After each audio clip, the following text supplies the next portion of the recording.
কি ছিনিয়ে আনবেন না? মনে রাখেন, আমরা সেই পরীক্ষাগুলো দিয়েছিলাম, প্রত্যেকটা পরীক্ষায় দুর্নীতি হয়েছে, আপনারা জানেন না? 56%। সেখানে অনেক মেধাবীরা হারিয়ে গেছে কোটার কারণে। করোনায় সবচেয়ে বেশি ক্ষতিগ্রস্ত হয়েছে আমরা করোনাকালীন সময়ে।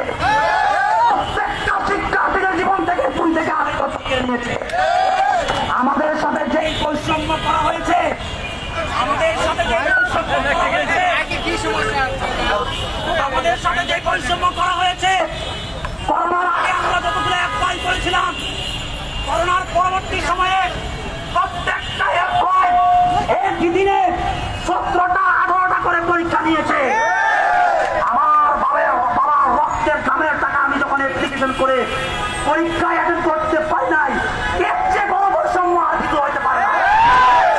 এই নতুন সূর্যোদয়ের দেশে, অভ্যুত্থানের দেশে, স্বাধীনতার দেশে আমরা যেরকম একটা রাষ্ট্র ব্যবস্থা কল্পনা করি, যেখানে বৈষম্য থাকবে না, যেখানে ছাত্রদের অধিকার থাকবে, যেখানে জনতার অধিকার থাকবে, যেখানে প্রত্যেকটা পার্টির অধিকার থাকবে, তদ্রুপভাবে যারা 12 বছর ধরে বৈষম্য হয়ে আছে, তাদের বৈষম্য নিরসন করার জন্য অতি বিলম্বে ন্যূনতম 35 বাস্তবায়ন করে দিতে হবে। আপনারা জানেন, 193টি রাষ্ট্রের মধ্যে 162টি রাষ্ট্রে ন্যূনতম 35, অনেক দেশে আর কোন কোন দেশে বয়স সীমা নেই। আমার প্রশ্ন হচ্ছে, যদি বয়স সীমা বৃদ্ধি হলে বেকারত্ব বাড়ে, তাহলে 162টি রাষ্ট্রে কেন বেকারত্ব বাড়ে না? বয়স সীমা বৃদ্ধি হলে বেকারত্ব হ্রাস পাবে, এটা আমরা সত্যি বলছি, সত্যিকতার সাথে বলছি। আপনি বয়স সীমা বৃদ্ধি করে দেখেন, বাংলাদেশে বেকারত্ব হার কমে যাবে। আপনারা জানেন এই দাবির পক্ষে, আপনারা জানেন এই দাবির পক্ষে, আপনারা জানেন এই দাবির পক্ষে ছাত্র সমাজ হতে, আমরা হতে, বিগত গাউরা সরকারের প্রত্যেকটা রাজনীতিবিদ হতে সবাই পজিটিভ ছিল। শুধু 2টা শ্রেণীর মানুষ পজিটিভ ছিল না।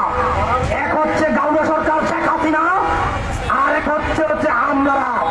আমাদেরকে শেয়ার করে দিতে চাই, লুটপাট করে দেশটাকে কে ফেলেছেন, আমাদের ছাত্র অধিকারকে আপনারা কে নিয়েছেন, প্রশ্নপত্র ফাঁস করেছেন, দুর্নীতি করেছেন, আপনারা নির্বাচন করেছেন, তারপরে কিন্তু আমরা কথা বলে নাই। এখন যদি আমাদের এই বয়সসীমাকে কোনো কাউকে বলা হয়, আপনাদের কারণে আমাদের বয়সসীমা বৃদ্ধি হাত দিয়ে যায়, আপনাদেরকে আমরা কোনোভাবেই ছাড় দেব না।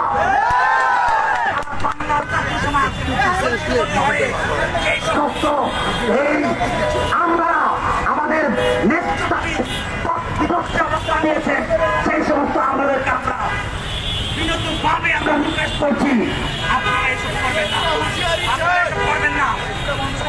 যে কোনো মূল্যে আমাদের 35 দাবি বাস্তবায়ন করে ইনশাল্লাহ আমরা গড়ে দিব ইনশাল্লাহ।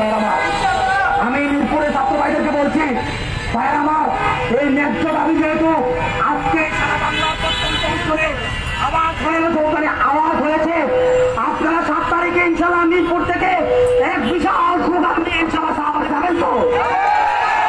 ততক্ষণ না পর্যন্ত বয়স বৃদ্ধি না হবে, ততক্ষণ পর্যন্ত আপনারা রাজপথে থাকবেন তো? যতক্ষণ না পর্যন্ত আমাদের পর্যটন চালিত না হবে, ততক্ষণ পর্যন্ত আপনারা আমাদের সাথে আছেন তো? আমি আমার বক্তব্য এতটুকুই বলবো, আমাদের যে দাবি, প্রাণের দাবি, রাজপথে আছি, রাজপথে থাকবো, দাবি বাস্তবায়ন না করে আমরা রাজপথ ছাড়বো।